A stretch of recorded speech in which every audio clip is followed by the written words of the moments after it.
All right, the Auckland Council will today decide on whether oil exploration should take place off the city's west coast. Councillors across the country have been voting on the government's offer of granting deep-sea drilling permits for next year. So how crucial is mineral exploitation for our economy? And should local government even be involved in decision-making? Executive Director of the New Zealand Initiative, Oliver Hartwich, joins me now. Oliver, thanks very much for joining us this morning.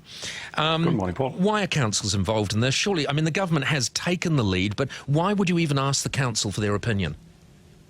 That's a very good question. I mean, they have to be consulted under legislation, but I don't think they should have the final say on this because, as you rightly pointed out, this is an issue of national importance, and it is simply beyond the competence of most of these councillors to really deal with all the relevant legislation that guarantees and protects our national environment. But I mean, at the end of the day, I come back to this whole thing, you know, we cannot operate on a level platform with the rest of the world if we're hamstrung by the likes of Len Brown. Well, frankly, I mean, there are lots of national protections anyway for the environment. We don't need Len Brown to be involved in this. We don't need Auckland Council. The last time I checked, we had 10 pieces of national legislation actually safeguarding the environment for offshore oil and gas exploration. So really, there is no place for local councils. I'm a great believer in local democracy. I'm a great believer in government for the people, by the people, of the people, and close to the people. But this is just one of these issues in which we don't need councils involved. No, and that is the point, isn't it? This is bureaucracy for the sake of bureaucracy. And I keep talking about best practice because we have to ensure as much as we possibly can world best standards. But as you say, those protections are in place. The protections are in place, and if you just listen to some of the councillors, the reasons they give you for their involvement in the process is actually something that's got nothing to do with councils in the first place. There are some councillors who believe that they should be involved in oil exploration and decision-making about that because of climate change. Well, climate change has nothing to do with the council. Climate change is a national policy, such as energy policy. Next month, we'll have a United Nations summit on climate change. Well, it's a United Nations summit. It's not a United Council summit.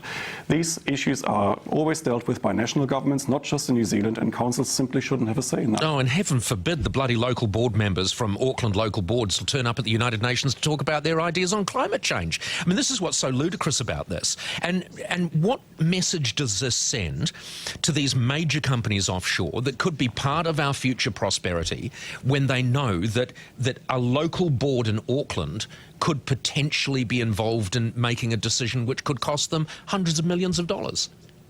Well, obviously, it sends exactly the wrong signal. We are already seen as one of the most difficult countries to navigate for mining companies. So in international surveys of mining companies, New Zealand typically comes out at the bottom because we know it is difficult to play the system. It takes years until you've got a permit. It actually comes with a lot of legal uncertainty because you have to defend these decisions in the courts. If we're just looking around the world, we can see a lot of other jurisdictions where it's a lot easier to get a permit and where you don't have all these legal uncertainties hanging above that system. The last thing we need is to add another complication to the system by adding councils to the decision-making process. Okay, so what we're saying now is this mining is about the prosperity of New Zealanders if it's done right. What is your message to Greenpeace, the wowsers who just say no, it could spark catastrophe, it could cost us billions and billions of dollars? What's your message to them?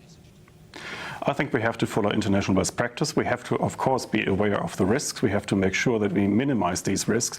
But if you do mining responsibly, if you really take care of the natural environment, then I think there is no reason why we should stop it.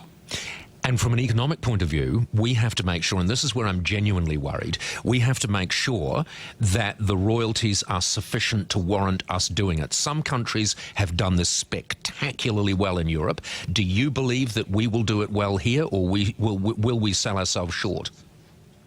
No, I believe that we have an enormous potential with our minerals endowments. We have enormous amounts of minerals in New Zealand. We should just make the most of them. And we, I think, have the right legal institutional framework to make sure that we, as a country, will benefit from that if done correctly.